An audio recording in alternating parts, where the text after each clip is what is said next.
Bonjour à tous, bienvenue dans cette vidéo de la Swiss Legal Tech Association sur le bien-être dans les études d'avocat.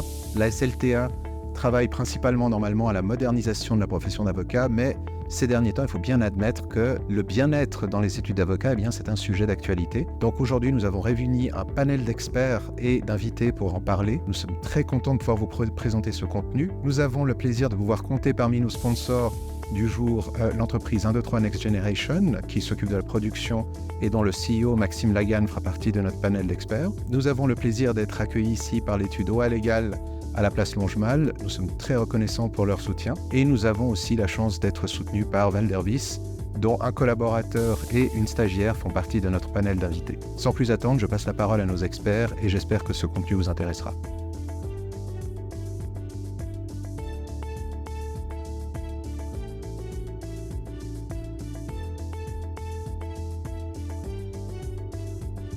Alors, ce que j'attends de mon environnement professionnel, je suis employeur, mais je suis aussi employée, parce que des sociétés de capitaux, c'est aussi des employeurs d'avocats. Mais de mon environnement, j'attends deux choses. Un, matériellement, que j'ai des conditions pour performer, donc une bonne infrastructure qui me permet de travailler de manière flexible. Parce que personnellement, j'aime pas rester tard au travail. Il faut que je parte du bureau. J'aime bien travailler à la maison quand j'en ai besoin, mais j'aime bien pouvoir avoir cette flexibilité quand je veux.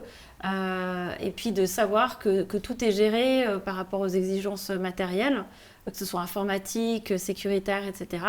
Et puis, j'attends aussi de mon environnement un certain standard relationnel. J'attends un respect mutuel, parce qu'on fait un métier qui est dur, un métier de combat. Et je pense qu'on a besoin d'un environnement le plus serein possible, ce qui n'est pas toujours simple parce que justement on est toujours à fleur de peau et de réussir à être agréable et serein par rapport à ses collègues, c'est difficile. Et je dirais que j'attends ça même si je suis associée, mais j'attends ça de moi-même aussi par rapport à mes collègues. Maintenant, ce que j'attends de mes collaborateurs, c'est qu'ils soient passionnés, c'est qu'ils soient curieux et engagés. Parce qu'on fait un métier de sens. Et donc, ceux qui abordent le métier en pensant que c'est juste venir timbrer puis faire du timesheet et se poser quelques questions juridiques, je trouve ça un peu décevant. Je préfère des gens qui se posent la question du sens de leur métier, qui est de trouver des solutions pour les gens. Et si j'ai un souhait, c'est que les collaborateurs et les employés parfois prennent conscience du temps que les employeurs prennent pour eux pour essayer de résoudre leurs problèmes. Parce que des fois, on passe des heures et des heures en tant qu'employeur à trouver une solution pour faire que l'environnement soit plus agréable, pour trouver à résoudre des situations. Et puis, on présente la solution, et puis tout de suite, on dit « vous n'avez rien compris, vous n'avez pas pensé à ci, à ça, à ça ». Mais en fait, on a mis en tout cas de l'énergie et de la bonne volonté. Donc, juste de partir des fois d'une présomption de bonne volonté de l'employeur et d'être force de proposition. Si les collaborateurs ont envie d'améliorer les choses, qu'ils soient aussi force de proposition par rapport à ces problèmes. Voilà. Je comprends tout à fait ce que tu dis et je te rejoins alors que nous occupons des fonctions opposées. Je pense que ce qui est très important pour moi, c'est d'avoir une ambiance de travail bienveillante, un environnement qui est basé sur la collaboration constructive et vraiment cet intérêt à élever l'autre et élever tous les joueurs qui sont impliqués, non pas les plus grands.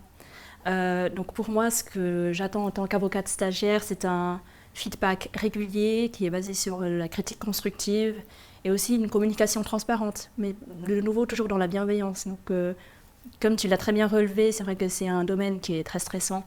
Il y a souvent de la communication inefficace aussi, de par l'environnement, de par les tensions au travail.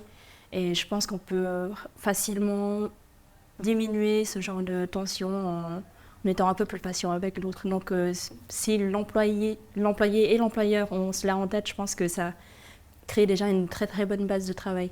En ce qui concerne l'infrastructure, je suis complètement d'accord avec toi par rapport à la flexibilité qui est donnée par le home office. Moi, personnellement, je suis de nature très nocturne, donc je me sens beaucoup plus efficace à des heures tardives. Et puis, je pense que c'est moderne, c'est beaucoup plus pragmatique pour les études de prendre cela en compte, de par ce qu'on a vécu aussi durant le Covid, que les gens ont d'autres habitudes, ont d'autres compétences à d'autres heures et qu'il faudrait prendre cela comme étant un atout et non pas comme étant un obstacle. Donc ça serait beaucoup plus avantageux pour eux d'incorporer cela dans la culture du travail à l'interne.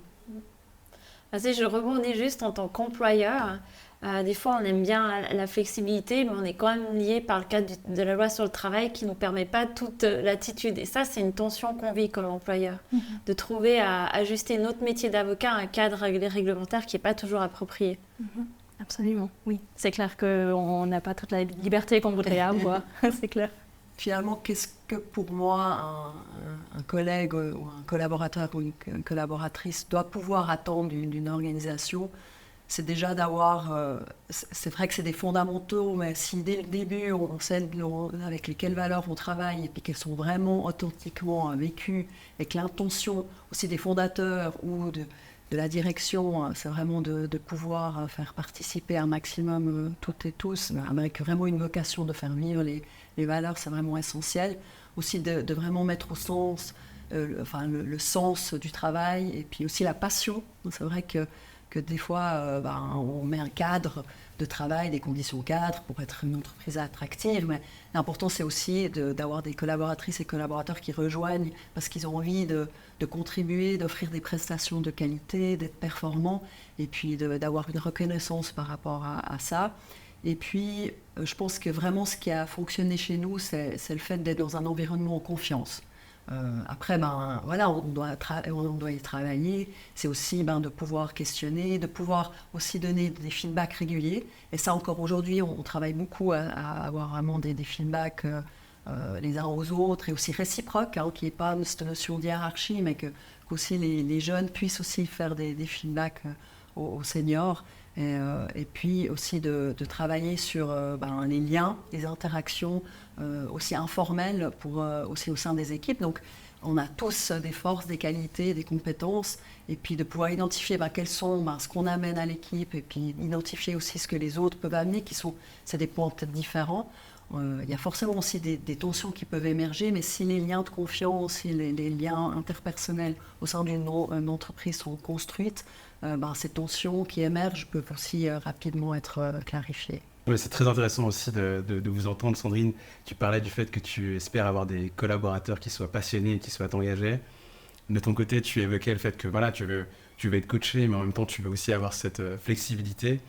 Et c'est vrai que c'est important parce que trouver le bon employeur, trouver le bon employé, c'est un effort qui doit être fait parce qu'on n'a pas tous les mêmes priorités. Et je pense que comme employé aussi, c'est important de se demander finalement qu'est-ce que je veux. Est-ce que moi, ma carrière, ma vie, j'ai envie de l'orienter principalement vers peut-être une vie équilibrée, avoir des engagements aussi associatifs à côté, etc. Ou est-ce que moi, c'est vraiment ma carrière qui est importante pour moi? J'ai vraiment envie d'évoluer dans une structure qui va être exigeante, etc. et me pousser à évoluer dans ce sens-là. Et par rapport à ça, il y a quelqu'un qui m'évoquait une technique pour adapter son mindset que je trouve intéressante, qui est l'idée de travailler pour son employeur, mais aussi de travailler pour soi. Parce que certes, on travaille pour un employeur, mais travailler pour soi, c'est important aussi. Utiliser les opportunités que son employeur nous donne pour nous former. Si on a la possibilité de développer une clientèle, de le faire aussi. Et de ne pas forcément toujours attendre de l'employeur qui nous donne ce qu'on espère obtenir de lui lorsque, par exemple, on est dans une situation où on trouve que la vie ou le travail est un petit peu compliqué. Donc, travailler pour son employeur, mais en même temps travailler pour soi, et se dire qu'on peut aussi prendre d'une certaine manière en main son destin, et ce que l'on considère comme important pour nous, je pense que c'est une perspective intéressante, mais aussi toujours en gardant aussi à l'œil et à l'esprit que l'employeur a des priorités, que l'employeur a une réalité. Tu parlais aussi de la loi sur le travail, tout n'est pas possible, et je pense qu'effectivement, il faut prendre tout ça en considération lorsqu'on évolue comme jeune collaborateur, comme avocat stagiaire, et puis toujours aussi orienter ça dans un rapport de dialogue, un rapport de transparence, parce que c'est vrai que parfois on n'est pas conscient de ce que l'employeur vit, et si l'employeur ne nous le dit pas, on ne comprend peut-être pas les réactions, on ne comprend peut-être pas les choix qui sont faits. Donc voilà, différents éléments effectivement qui sont aussi importants à prendre en considération.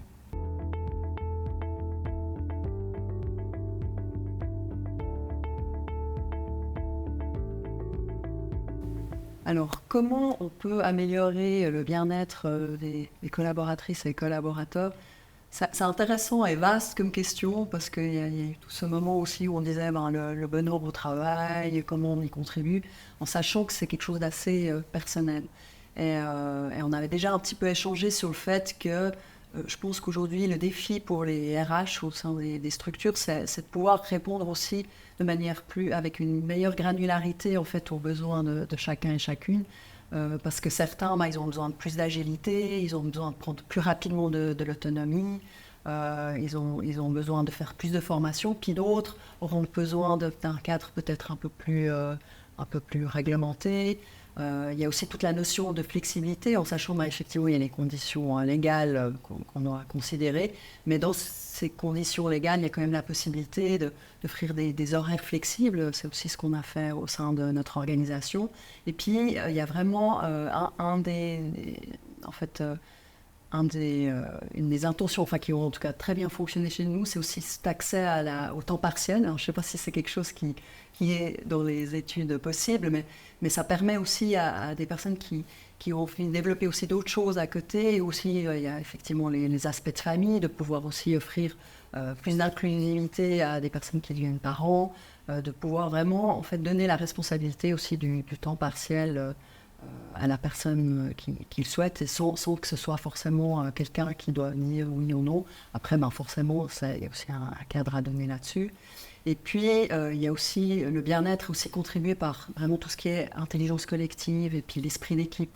Il y a aussi un élément dont il faut tenir compte, c'est qu'une équipe, elle devient trop grande à partir de 8-9 personnes, donc de quand même constituer des équipes qui sont quand même une grandeur humaine pour qu'on puisse bien se connaître les uns les autres, puis aussi pouvoir connaître ses propres besoins, ça c'est important de les identifier, puis aussi de pouvoir identifier les besoins des autres, puis avoir des espaces d'échange là-dessus pour pouvoir clarifier quels sont les besoins des uns des autres, pour pouvoir quand même contribuer aux objectifs de l'entreprise, mais ainsi on peut vraiment, en général ça s'équilibre vraiment bien au sein d'une équipe selon les besoins de chacun et de chacune. J'ai beaucoup aimé les différents éléments que tu as abordés. Surtout cette idée de dire, finalement, quand je me réveille le matin, j'ai envie d'avoir du plaisir à venir à l'étude. Si je vais à l'étude, parce qu'il y en a des qui préfèrent rester à la maison, mais justement, ça fait partie de cette flexibilité. Et c'est vrai qu'on est tous différents fondamentalement, on a tous des besoins, des manières de travailler qui sont singulières, et je pense que c'est important que de plus en plus on comprenne ça.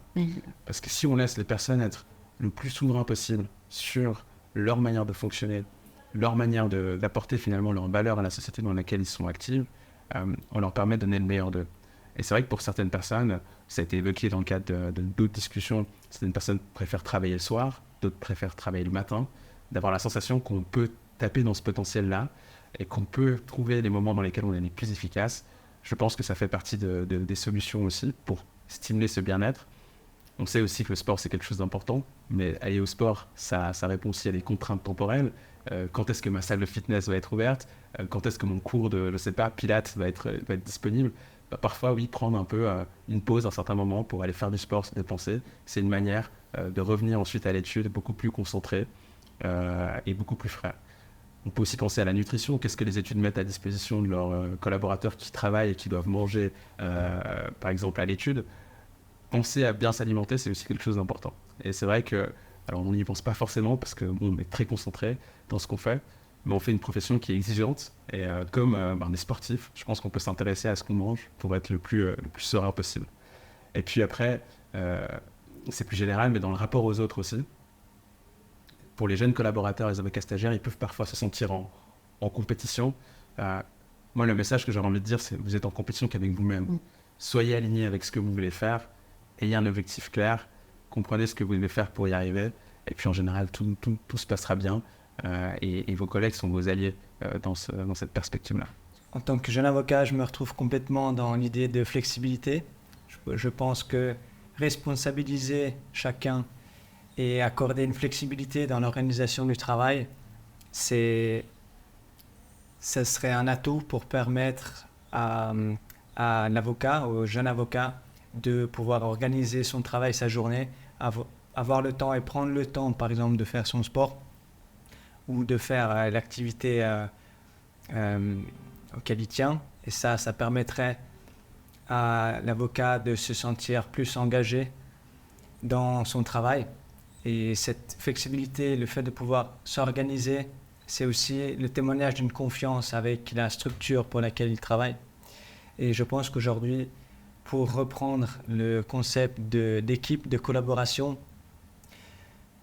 un point qui pour moi est très important quand je me lève tous les matins, c'est me dire que je vais rejoindre une équipe de collègues sur qui je peux compter, qui sont là pour me soutenir, et pas des collègues avec qui on se sentirait en concurrence.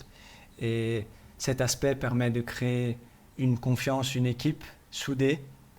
Et c'est très important au sein d'une équipe pour pouvoir prolonger une collaboration au long terme. Je ne peux que confirmer tout ce que vous avez dit. Je pense que la seule chose que je pourrais rajouter, c'est peut-être la dimension humaine. Pour moi, ce qui me donne envie de me lever chaque matin, d'aller au travail avec le sourire, c'est cette interaction humaine que j'ai avec mes collègues. Je n'ai pas envie de les voir seulement comme étant des collègues, mais aussi comme étant des êtres humains, des personnes derrière qui ont sûrement des peurs, des doutes, de belles expériences de vie qu'ils ont envie de partager aussi avec nous, sans jamais que ça rentre dans l'intrusivité ou dans la curiosité malsaine. Donc, ce qui me donne envie de venir au bureau, je pense, c'est de m'attendre à ces interactions humaines où on a de l'intérêt pour l'autre qui va au-delà de tout ce qui est professionnel. Donc, je n'ai pas envie qu'on vienne juste vers moi pour parler de droit. Ce serait aussi bien qu'on parle de ce qu'on fait le week-end ou bien durant les vacances. Donc, je pense que ça, c'est très important. Et puis, pour rajouter à cela, je pense que ça serait aussi bien de mettre l'accent sur le team building et le travail en groupe. Je pense que souvent, à cause de la structure de la profession avec les timesheets, on a peur de timesheeter à deux fois, donc en tout cas entre avocats stagiaires, et donc ça restreint les possibilités de travailler avec des co-stagiaires. Et donc je pense que si on arrive à trouver une structure ou un système où cela pourrait fonctionner, où on a un travail de groupe qui est efficace, cela pourrait vraiment aussi exacerber l'efficacité au sein de l'étude. Tu parlais juste avant du team building, et c'est vrai, c'est un élément qui est tellement fondamental et souvent trop négligé dans les études, parce que c'est quelque chose qui permet en fait de créer un rapport de confiance avec les gens avec qui on travaille, et quand on les voit dans un contexte qui est différent que juste professionnel, en fait on crée ce rapport, on les voit comme des humains et on leur parle différemment, on les considère différemment, et c'est quelque chose qui vient nettement améliorer en fait la cohésion. Et ça fait aussi que, par exemple, en tant que jeune collaborateur, en tant que stagiaire, on évite de projeter aussi des choses sur notre employeur parce qu'on le connaît et on commence aussi à le comprendre mieux.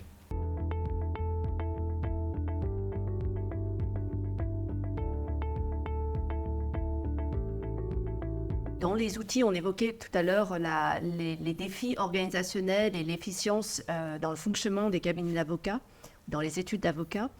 Je pense que dans la manière d'approcher les interactions entre les associés, les collaborateurs et le reste du personnel qui compose une étude d'avocat, il y a des exemples très concrets qu'on pourrait implémenter dans pas mal d'études, à savoir par exemple la culture du feedback constructif, comme on dit en entreprise, où il n'est pas l'objectif recherché n'est pas de critiquer ou de mettre en exergue une erreur qui a été commise sur un dossier ou sur une tâche, mais plus d'inviter à la réflexion les parties prenantes et dire, voilà, il y a un état de fait, il y avait des attentes et puis elles n'ont pas été atteintes, et voilà comment on pourrait corriger, et donc le faire de manière bienveillante, constructive, mais aussi avec cette recherche état d'esprit d'amélioration en continu.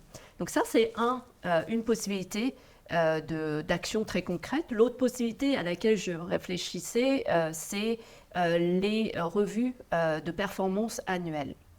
Et là, c'est quelque chose qui vient vraiment du monde de l'entreprise, qui est peut-être un petit peu, j'allais dire, obscur pour des études d'avocat.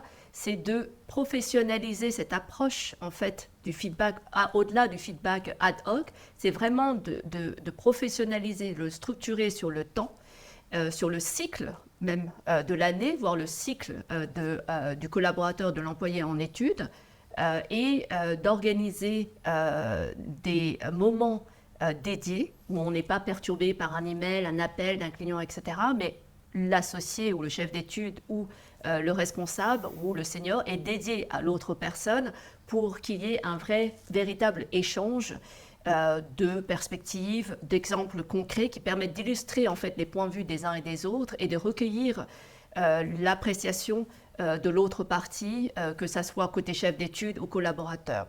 Et ça, cette revue de performance, elle peut se faire sur une année, bien sûr, mais il faut que dans cette année, elle soit ponctuée aussi de rendez-vous plus courts qui permettent aux personnes de rester honnêtes par rapport à ce qui a pu être échangé dans le précédent entretien pour qu'il y ait un suivi et un vrai engagement, une réalité, une authenticité dans cette suivi des commentaires ou des suggestions qui ont pu être faites de part et d'autre et qu'il y ait un suivi sur les améliorations ou des ajustements qui sont parfois nécessaires parce qu'il y a d'autres éléments qui arrivent, un autre dossier, une surcharge de travail, des pondérations qui sont nécessaires au cours de l'année.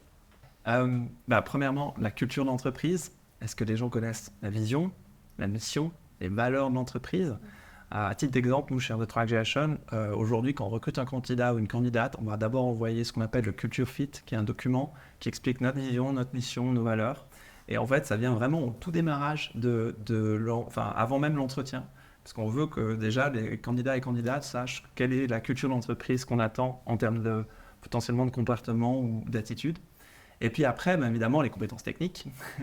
Les compétences techniques, pour nous, il y a un élément quand même qui est au milieu toujours de cette compétence technique, c'est la relation client. Donc en fait, qu'est-ce que c'est ? C'est une grosse partie de ça consiste à communiquer avec le client, préparer les éléments en amont, mais effectivement échanger au sein des équipes. Donc la partie communication est hyper importante et donc de fait, on essaie de faire, de fournir des formations à nos collaborateurs et nos collaboratrices pour que globalement, ils aient des outils soft skills à leur disposition et complétés par un éventuel off-site team building en dehors des locaux qui nous permet de prendre un peu l'air et puis accessoirement de pouvoir avoir du temps ensemble, pas que du temps de travail justement, mais aussi du temps informel autour du café qui permet, comme ça a été évoqué tout à l'heure, de bâtir la relation de confiance. Et puis ça, c'est vraiment le cœur du métier, c'est la confiance dans l'équipe qui donne la confiance aux clients. Je pense qu'il y a un élément qui parfois, on a du mal à dire merci en tant que chef d'entreprise. La reconnaissance est hyper important auprès, évidemment, des équipes. Et puis, marquer ça d'une manière ou d'une autre, de façon formelle ou informelle. Mais c'est une bonne pratique de dire merci et de ne pas oublier ces petits gestes de reconnaissance qui sont tout petits, mais qui ont un tel impact pour les équipes. Par exemple, inviter ces équipes de temps en temps pour un café, un verre, un petit lunch. C'est ces moments informels qui créent la relation et qui créent, en fait, cette envie de travailler ensemble et puis cette aventure, en fait. On vit une aventure humaine. Et c'est ces moments-là aussi qui marquent l'entreprise et qui permettent de marquer les milestones de l'entreprise. Bon, ce que tu dis, c'est tout à fait pertinent. Je pense que en tout cas, les stagiaires, les collaborateurs, si ils ont closé un deal, ils ont gagné un procès, ou même ils ont juste terminé une longue journée de procès, ça fait super plaisir quand on a son associé qui nous dit je vous emmène boire un verre, je vous offre le dîner, qu'il y a un geste concret de reconnaissance et puis qui crée du lien justement dans l'équipe, comme tu disais, ça me paraît essentiel. Et puis pour continuer, c'est vrai que les clés de collaboration, au-delà de cette ambiance de travail qui doit être bienveillante, dynamique, positive, je pense qu'on a la communication, et les deux vous en avez parlé, mais avoir une bonne communication tant dans des moments informels que des moments de qualité qui sont prévus en avance. Tu parlais des performance reviews qui sont vraiment prévus et pas juste un entretien annuel en deux parts qu'on a prévu parce qu'on a une petite demi-heure de libre. Quelque chose de plus construit, de plus préparé. Je pense que ce serait bénéfique pour les études, mais de la communication au quotidien, finalement, d'avoir des feedbacks, t'en parlais. C'est vrai que souvent on a tendance à dire « Ah, c'était très bien », mais corriger les petites choses qui ne vont pas. En tout cas, dans la profession d'avocat, c'est souvent comme ça, parce on est pressé par le temps, on a un métier très exigeant, donc on voit toujours ce qu'il y a à faire de mieux, de différent. Mais c'est vrai que dire merci, c'est bien, mais je pense que c'est aussi important de le montrer par des actes. Il y a vraiment un besoin de reconnaissance du travail fourni, autant qualitatif que quantitatif, et je pense que ça peut passer par vraiment des choses concrètes, donner un jour de repos parce qu'en fait, on a travaillé tout le week-end et on est resté tard le soir.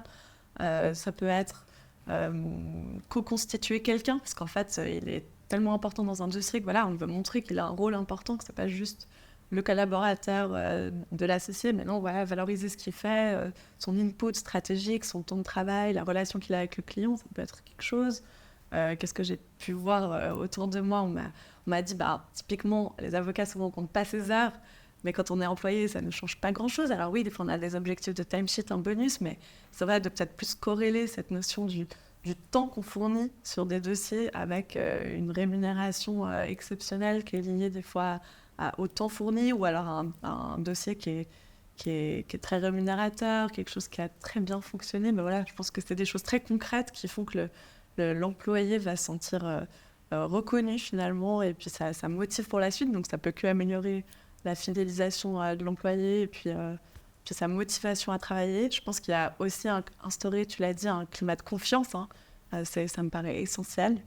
Ça va être difficile de rebondir sur des choses qui n'ont pas déjà été dites, mais je pense qu'un employé qui se sent pris en considération, un jeune collaborateur ou un collaborateur qui se sent validé dans son travail, c'est un collaborateur qui va donner tout ce qu'il peut dans les moments les plus importants. Et c'est un investissement pour la part d'employeurs et d'études de valoriser les employés et les collaborateurs. Dire merci, c'est un très bon point.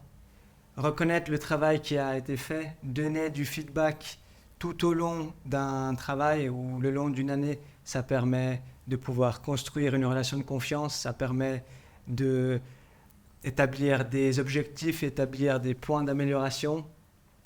Et tous ces points mis ensemble, ça permet aux collaborateurs de se sentir plus engagés dans l'étude où ils travaillent. Et ça permet de créer cette confiance, comme je dis auparavant, c'est ce qui va permettre à l'équipe de marcher au mieux entre avocats collaborateurs et associés dans les moments où cette connexion sera la plus sollicitée.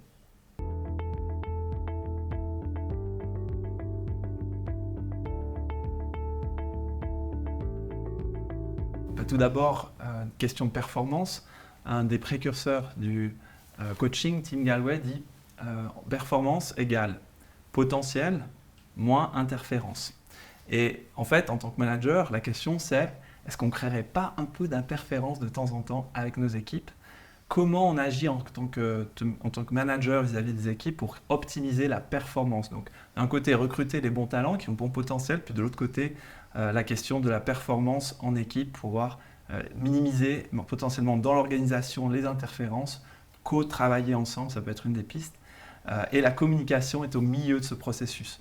Après, la deuxième piste, c'est qu'est-ce qui fait que les gens réussissent en entreprise et que les entreprises, globalement, ont une performance. Alors, il y a une étude qu'a fait Harvard qui est hyper intéressante. Savez-vous combien de pourcentage représentent les compétences non techniques, donc les fameux soft skills, dans la performance d'un individu dans une entreprise? C'est 85%.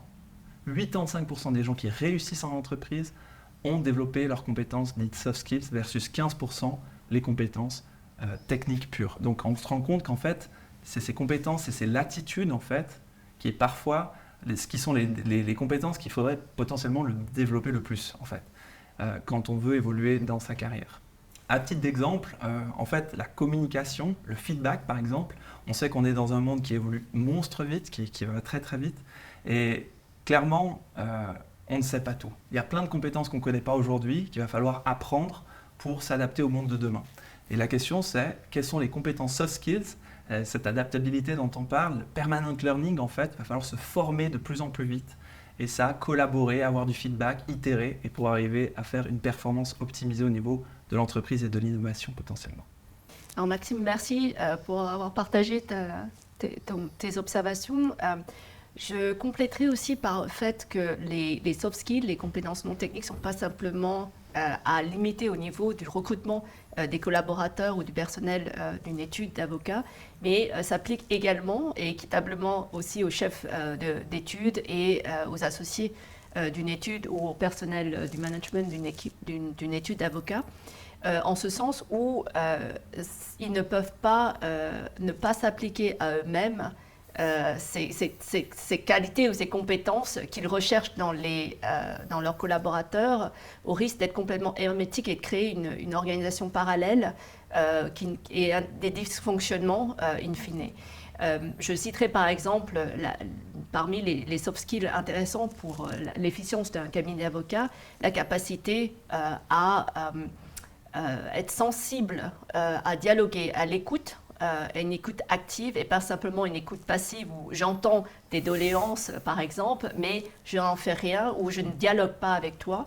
Les capacités de délégation, d'explication qui sont essentielles à l'efficience d'un cabinet, puisqu'un associé ou un collaborateur senior qui ne sait pas expliquer les besoins que le client attend ne peut pas décemment transmettre un travail efficient à ses collaborateurs et ne peut pas s'en plaindre après que le travail est mal fait ou pourrait être mieux fait. Dans ces soft skills, compétences qu'on recherche, je pense qu'il y a beaucoup d'apprentissage à faire ou d'emprunt à faire au monde de l'entreprise, puisque le cabinet ou l'étude d'avocat, in fine, est une entreprise et composée de personnalités différentes, multiculturelles éventuellement, et cette urgence de prise de conscience au niveau des associés, elle doit aussi se projeter dans la durabilité que tu mentionnais, Sandrine, auparavant, savoir qu'est-ce que je fais pour que les personnes restent engagées, motivées, et est-ce que moi-même, je ne devrais pas prendre conscience d'un sorte de set, de paquet de soft skills qui est vraiment adapté à mon environnement d'études d'avocat, puisque ce qui est vrai pour une étude A n'est pas forcément vrai pour une étude B ou de taille différente ou de composition différente. J'ai bien aimé l'idée de l'interférence au niveau de et son interaction avec la performance. Pour moi, un bon environnement de travail, ça permet deux choses. Ça permet de minimiser les coûts et ça permet de maximiser les opportunités. Si je donne deux exemples, si j'ai des collaborateurs heureux ou des collègues qui sont heureux, on va résoudre les problèmes qui soient internes ou les problèmes avec les clients beaucoup plus vite. On ne va pas prendre 10 heures à trouver des solutions, à s'énerver, à être frustré dans son coin. On va dialoguer, on va trouver une solution, on va pouvoir la mettre en œuvre. Et ça nous fait gagner du temps. Ça nous fait gagner ensuite du temps dans notre journée, de relaxation, de sommeil et autres, qui nous permet d'être plus performants. Et puis, ça nous permet par exemple aussi de garder des collaborateurs ou des collègues beaucoup plus longtemps. Ça nous fait gagner du temps dans la recherche de talents. Parce que si vous n'avez pas besoin de chaque fois remettre des annonces, faire les entretiens d'embauche, reformer les gens, vous gagnez du temps et vous pérennisez un savoir. Donc là, je pense qu'on peut réduire les pertes. Et puis, on peut maximiser les opportunités parce que si on a des personnes qui sont plus engagées, qui ont un savoir, qui ont une expertise, petit à petit, on gagne en performance. Et puis, on gagne en solutions aussi qui sont tout à fait sur mesure, en fait, comme tu disais, pour le client ou bien pour les problèmes qu'on doit régler. Et je note, par exemple, dans mon étude, on est une étude avec des profils très internationaux. Je pense qu'on a les profils les plus internationaux pour une étude suisse. Et de manière intéressante, on a aussi une grande diversité de genres. Et je pense que cette diversité se nourrit et fait aussi que ça crée un environnement qui implique une curiosité et un dialogue. Et ce qui est, en tout cas pour moi, un environnement très agréable et très stimulant. Merci pour vos interventions respectives. Je pense qu'en effet, donc, un bon environnement de travail, pour moi, c'est un environnement qui est organisé, qui est respectueux finalement du personnel, qui est bienveillant et dynamique. Et en fait, ce que ça va apporter, je pense aussi, c'est cet épanouissement personnel et professionnel dont je parlais au début. Et un avocat, un personnel administratif, quelqu'un qui est épanoui, qui est content de ses conditions, qui sait pourquoi il s'investit, finalement, il va le faire mieux. Et ça impacte, à mon avis, directement l'ambiance, finalement, de travail. qui va se ressentir même vis-à-vis des clients finalement. Mais ça va aussi impacter la rentabilité parce que quelqu'un qui se sent bien traité, qui est content de son environnement professionnel, qui sait pourquoi il s'investit, il va peut-être pas compter ses heures, mais il n'aura pas l'impression de faire un sacrifice. Il sait pourquoi il le fait, donc il s'implique plus. Et je pense qu'au long terme, c'est bénéfique pour l'étude d'avocat qui garde un personnel motivé, qui s'implique, qui fait du bon travail, qui a des bonnes relations avec ses clients ou ses collègues, et puis finalement ça impacte directement la productivité, la rentabilité, la réputation de l'étude aussi, et avoir un bon environnement de travail, ça fait tu l'as dit Sandrine, mais que les gens restent fidèles en fait à l'étude d'avocat, à leur employeur, vont peut-être progresser, évoluer, donc il y a une gestion du know-how de l'étude finalement qui est améliorée. Alors qu'à l'inverse, je pense qu'un environnement de travail qui ne fonctionne pas bien, on voit pas mal de turnover, de départ, et c'est une perte autant en termes de temps pour le recrutement que en termes de know-how. Les gens ils partent avec ce qu'ils ont appris, finalement, une certaine connaissance du dossier, surtout avec des dossiers qui, parfois, si on fait de la procédure notamment, durent très longtemps, mais aussi quand on conseille une société depuis longtemps, on a créé toute une connaissance finalement du fonctionnement de cette entreprise, des attentes du client, et puis un collaborateur qui part, la nouvelle personne elle doit apprendre tout ça, donc je pense qu'il y a une vraie perte de connaissances, et puis aussi les collaborateurs qui ont créé une relation de confiance finalement avec les clients, un client qui voit un nouveau collaborateur qui débarque, même si c'est toujours le même associé, finalement il doit recommencer à créer une relation humaine qui est décisive dans notre métier avec cette nouvelle personne. Et ça peut aussi les déstabiliser s'il y a souvent des départs, des changements d'équipe. Ça peut lui donner envie de partir aussi. Donc il y a peut-être aussi un intérêt vraiment économique pour l'étude de soigner son environnement de travail, la motivation des employés finalement à rester, qu'est-ce qu'ils y gagnent. Et puis les soft skills, justement, je pense que une étude d'avocat qui a envie de se former, de former ses collaborateurs à tous ces outils, à améliorer sa communication, à gérer les émotions, à gérer les plans de carrière, à communiquer finalement sur ses valeurs et sa vision, ça va bénéficier directement à l'étude, mais à l'individu qui la compose. Et puis c'est vraiment le cœur aussi de notre métier finalement. C'est une profession vraiment humaine, donc ça me paraît essentiel. Alors, pour un chef d'entreprise ou une chef d'entreprise, effectivement, en général, hors du domaine avocat, potentiellement, l'objectif, on sait que le recrutement est difficile, le marché est tendu, donc déjà, d'un point de vue recrutement, tu l'avais évoqué, la question de réputation est hyper intéressante à travailler, notamment en se prenant soin de ses employés, finalement. Et puis après, la question, une fois qu'on a attiré, il faut retenir sur le long terme. Et puis là, la question, c'est quels sont, en fait, un bon environnement de travail va quand même bénéficier, comme tu le disais, à des questions vous le disiez, des questions de performance. Et sur la question de la communication, il y a quand même le client toujours au centre. La qualité du service, c'est ce qui va faire la différence. Et c'est ce qui va aussi rendre les équipes fières, quelque part, du travail qu'ils font et la passion du métier, finalement. On n'en parle peut-être pas assez, cette fameuse passion de métier, qui est sans ça, le client le perçoit, ça, évidemment. Donc, c'est ces éléments-là qui, à la fois d'un point de vue acquisition de talent et business, et potentiellement fidélisation, qui sont potentiellement impactants pour une entreprise au niveau top line, mais aussi bottom line. Pour rebondir sur un terme que j'aime bien, que tu as utilisé, c'est celui d'équipe. On pense souvent à équipe, on se dit c'est les collaborateurs associés, mais dans une étude, il y a aussi toute une autre équipe, celle qui soutient les avocats. Il y a les assistants, les assistantes, il y a la comptabilité, les gens qui gèrent les finances, le service IT. Parfois, il y a même du RH ou encore du personnel plus administratif ou paralégal. Que ce soit une toute petite structure ou une très grande structure, il y a toujours ces gens qui nous aident. Et c'est important aussi en tant qu'avocat de ne pas rester dans sa bulle et d'être capable de discuter, de dialoguer et de travailler avec ces personnes. Et c'est là où les soft skills, elles ont tout leur sens, parce que quand on est entre avocats, on parle un peu notre langue, on se comprend, on a les mêmes pressions, les délais, les clients, on est au front, on est un peu dans notre bulle.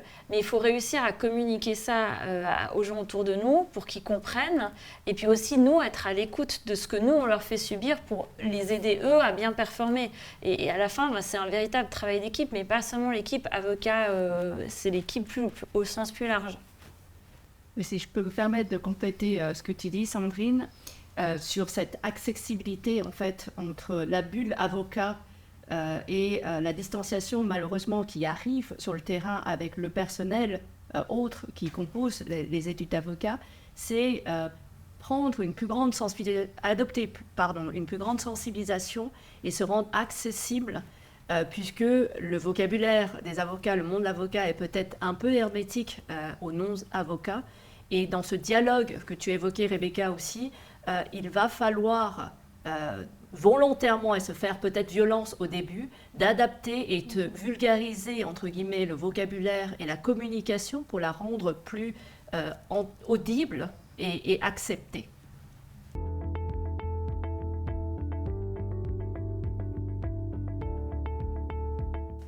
Alors, à mon avis, la mission principale des études, c'est d'offrir des conditions cadres optimales pour que les avocats et les avocates puissent performer au mieux de leurs compétences, pour exercer leur rôle de garant d'état de droit, de défenseur. Et pour cela, au-delà des conditions réglementaires qui sont, à mon avis, un prérequis, il y a bien sûr les aspects financiers pour qu'une étude opère, il y a les aspects réputationnels, mais surtout, à mon avis, il faut préserver son capital le plus précieux, c'est le capital humain. Parce que c'est ce qui fait qu'on est vraiment des avocats, on défend des gens, on est des gens pour des gens. On parle beaucoup aujourd'hui d'intelligence artificielle, mais je pense que c'est ça qui fait la différence. Et puis peut-être rappeler une évidence, mais c'est quand même une obligation légale de l'employeur de préserver la personnalité des employés. C'est un prérequis, mais on est des avocats soumis à énormément de pression, à énormément de stress. Et c'est parfois difficile de prendre soin de soi et puis de prendre soin des autres. Mais ça, c'est quand même le rôle des études. C'est un environnement qui doit structurer, en fait, cette prise en charge et puis les conditions cadres d'exercice de notre profession. Oui, et puis peut-être pour ajouter, Sandrine, je pense qu'il faut rappeler aussi que finalement la responsabilité sociale et le bien-être dans les études, c'est aussi, à mon sens, lié au devoir d'exemplarité dont les avocats doivent faire preuve. Et puis, plus récemment, l'Ordre des avocats, en 2018, a voulu inscrire la responsabilité sociale dans les us et coutumes de notre organisation. Donc aussi pour faire un rappel et un rappel formel finalement à ses membres. Donc voilà, c'est important de rappeler aussi ce cadre et l'importance de cette responsabilité sociale. C'est absolument juste et je pense qu'on est l'un des premiers ordres d'avocats à l'avoir fait. Ça montre à quel point on est engagé pour les valeurs de la profession, mais aussi son sens. Je pense qu'on fait une profession qui a du sens. On est tous des personnes qui se mobilisent si ça a du sens. Et c'est quelque chose qu'on ne doit pas perdre dans notre activité malgré les pressions auxquelles on fait face. Justement, la responsabilité sociale, à mon avis, fait écho à ce besoin. C'est pas simplement du nice to have ou quelque chose qui est de l'ordre un peu frivole, c'est vraiment essentiel. Et ça a tout son sens aussi d'un point de vue économique pour les études. Parce que la durabilité, c'est rester performant dans la durée. Et ça s'applique aussi aux études.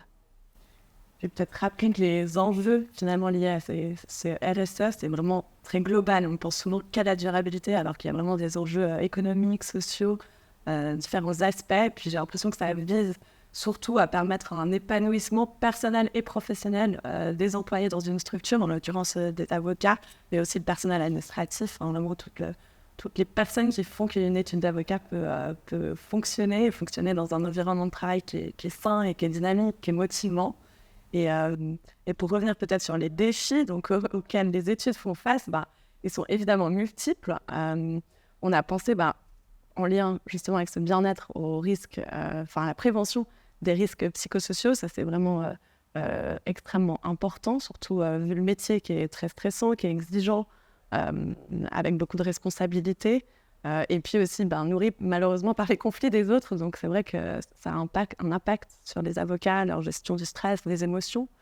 Mais on a identifié plein d'autres défis, que ce soit organisationnel. Le rythme de travail, les exigences augmentent, et puis finalement les avocats doivent maîtriser peut-être des outils, se former pour s'organiser au mieux, gérer leurs équipes aussi, que ce soit pour être plus rentable, plus compétitif. Il y a beaucoup de concurrence, il y a beaucoup d'avocats maintenant en fait, à Genève en tout cas on voit une augmentation, mais il y a aussi d'autres sociétés qui fournissent des prestations juridiques, donc c'est peut-être aussi une source pour relever ce défi de la concurrence. Je pense peut-être à d'autres défis. Absolument. Il ne faut pas oublier qu'on fait, comme j'avais dit, un métier humain. mais on n'a pas toujours la formation qu'il faut pour gérer ce capital humain. Moi, j'étais étonnée quand j'ai lu une étude de l'American Bar Association qui parlait de l'intelligence émotionnelle et qui disait que les avocats, de manière générale, avaient un quotient intellectuel supérieur à la moyenne. Alors ça, c'est toujours très satisfaisant. Mais en termes de quotient émotionnel, on était en général inférieur à la moyenne. Et en plus, on est confronté à des situations émotionnelles extrêmement lourdes. On a fait un métier de combat. Et je pense que c'est important d'apprendre à se former pour gérer ces situations. Et c'est ça qui fera aussi, à mon avis, la différence par rapport à un autre grand défi, c'est celui de la digitalisation, l'intelligence artificielle, qui va remplacer certaines des choses qu'on fait, mais qui, à mon avis, ne va jamais remplacer le besoin d'humanité de notre métier. Il n'y a rien qu'à voir quand on appelle un numéro de téléphone et qu'on a un robot de l'autre côté pour résoudre un problème, évidemment, on devient fou. Donc d'avoir un humain qui est capable de répondre à nos besoins humains, ce sera à mon avis la différence sur le long terme. Mais ça s'entraîne, ça se protège. Et aujourd'hui, un des défis, c'est aussi pour les études qui se mettent ensemble, qui s'organisent, de gérer leur capital humain, de se former aux ressources humaines et de penser à toutes ces questions.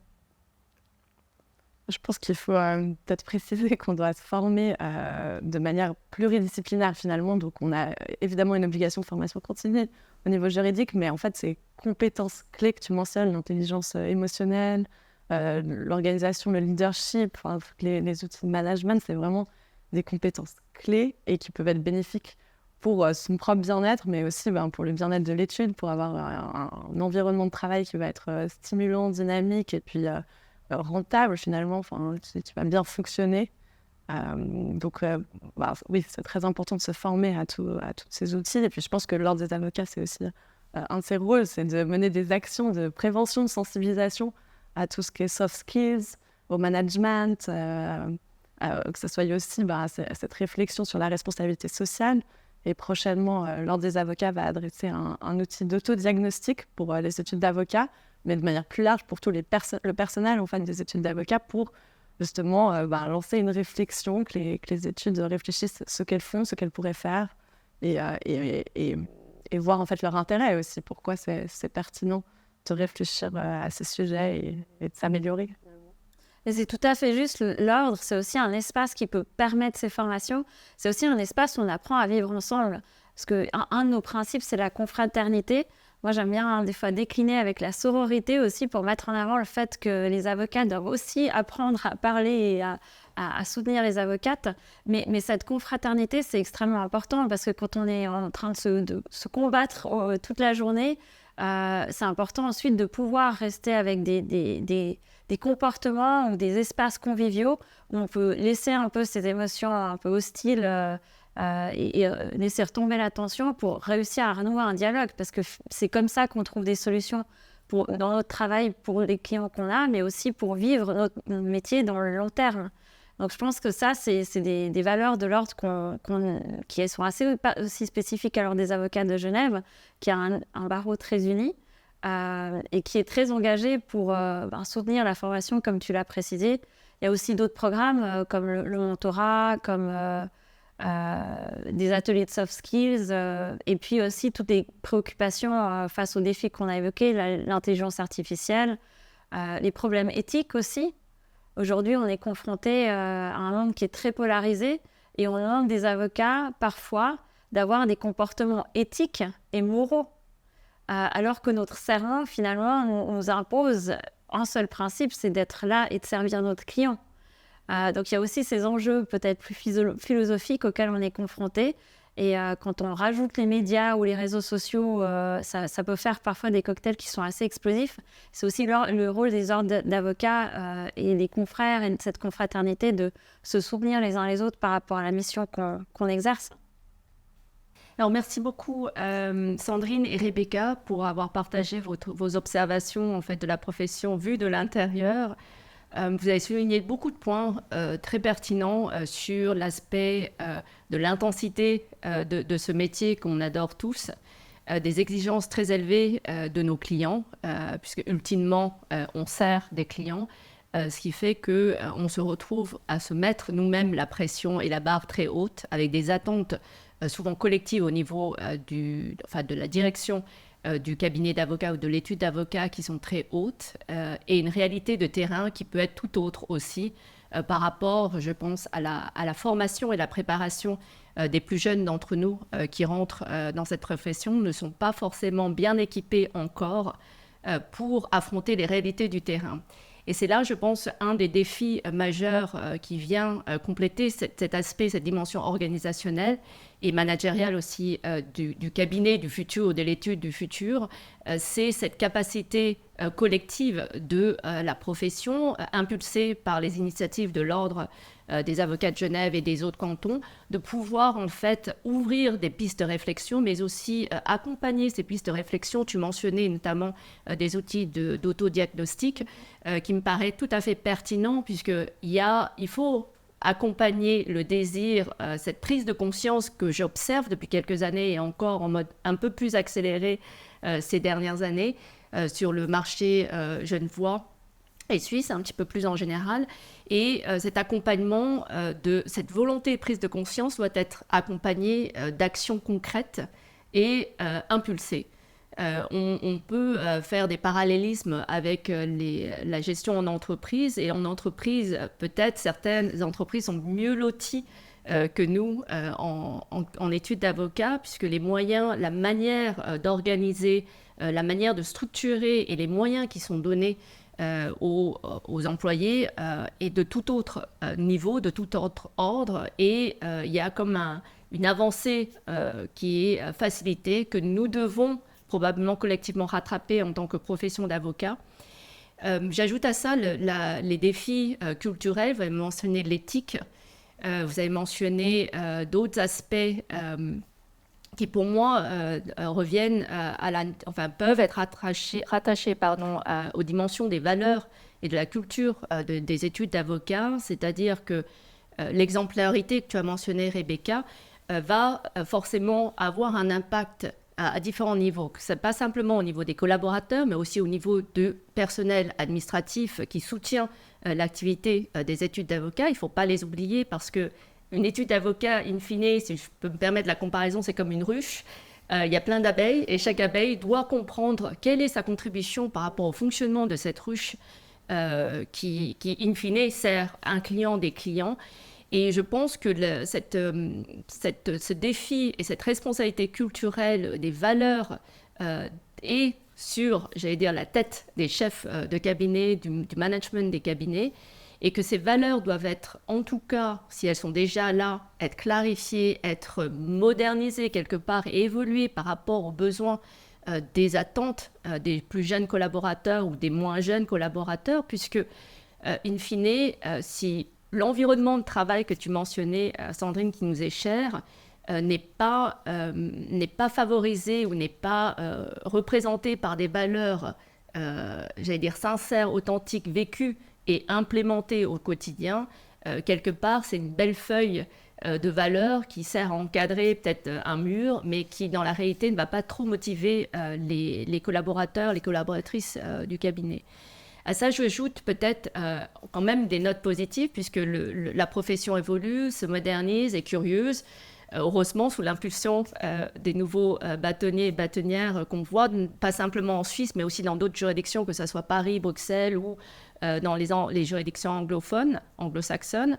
Et on voit en fait qu'il y a un désir de faire avancer cette profession, puisqu'on se rend compte qu'on ne peut pas perdurer cette organisation très verticale pour la grande majorité des études d'avocats sans qu'il y ait ultimement un impact concurrentiel, en fait, de profitabilité et rentabilité du cabinet, puisque les vieilles méthodes qui s'appliquaient et qui fonctionnaient il y a peut-être 10 ans, 20 ans, ne sont pas forcément propices à motiver les plus jeunes. La période des Covid étant passée, on a quand même cette difficulté cette prise de conscience qu'il y a d'autres manières de travailler, d'autres manières d'organiser, et que cette organisation verticale et même physique de venir pointer, comme à l'usine, n'est pas forcément la plus efficiente et la plus engageante pour pour motiver les troupes et engager. Alors peut-être, Stéphanie, tu pourrais faire un parallélisme par rapport à ton expérience dans le monde de l'entreprise et les outils managériels du monde de l'entreprise qu'on pourrait peut-être emprunter. Oui, moi je travaille dans une organisation qui est agile, oui, on a aboli la hiérarchie. Et je reprends un petit peu ton explication par rapport aux abeilles, mais c'est l'importance aussi que chaque abeille est importante et aussi de valoriser en fait les jeunes collaboratrices et collaborateurs qui arrivent dans une entreprise tout autant que les anciens qui sont dans une structure. Et aujourd'hui, avec la crise climatique, les enjeux aussi économiques, en fait, les attentes des jeunes qui arrivent sur le marché du travail sont vraiment plus maintenant sur de la performance collective et moins individuelle pour retrouver vraiment le sens. Et l'avantage que je vois aussi dans vos métiers, c'est que le sens, il est déjà là, et qu'il y a peut-être même plus d'attentes parce que voilà, il y a un grand cursus d'études qui est fait quand ils arrivent dans une étude et puis que si d'un coup ils arrivent dans une étude puis que les valeurs sont pas clairement vécues et puis où la culture d'entreprise est peut-être il y a une dissonance avec ce qu'ils attendent, là le risque de l'attractivité de l'étude est quand même peut être remis en question. Et il y a aussi le fait de la responsabilité effectivement sociale des entreprises. On voit qu'il y a de nouveau beaucoup de nouveaux risques psychosociaux émergents et c'est encore plus important maintenant avec la jeune génération parce que voilà, ils souhaitent vraiment continuer à se former et contribuer à un monde meilleur finalement. Et s'ils arrivent et qu'ils peuvent pas tout de suite contribuer, qu'ils peuvent pas être formés directement au métier et que quelque part ces attentes sont déçues, il y a aussi une possible démotivation de leur part et aussi un engagement qui va pas être là, en sachant qu'on minimise en fait la culture d'entreprise, l'esprit d'équipe. C'est là où on peut le plus développer tout ce qui est soft skills. Le fait de collaborer ensemble, d'avoir des objectifs communs dans une équipe, c'est vraiment essentiel pour vraiment aussi avoir une motivation et un engagement au sein des équipes.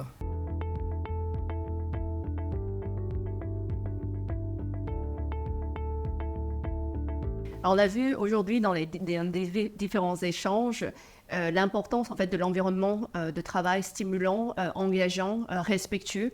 Je pense que pour récapituler, une des importances, c'est vraiment l'humain à remettre au milieu de la gestion du cabinet d'avocats, des interactions du cabinet d'avocats.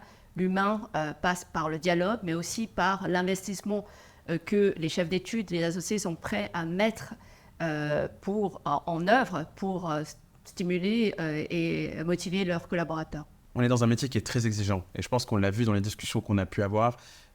Être bien dans ce métier, avoir l'impression que ça avance, qu'on est avec des collègues avec qui ça marche bien, c'est quelque chose de fondamental.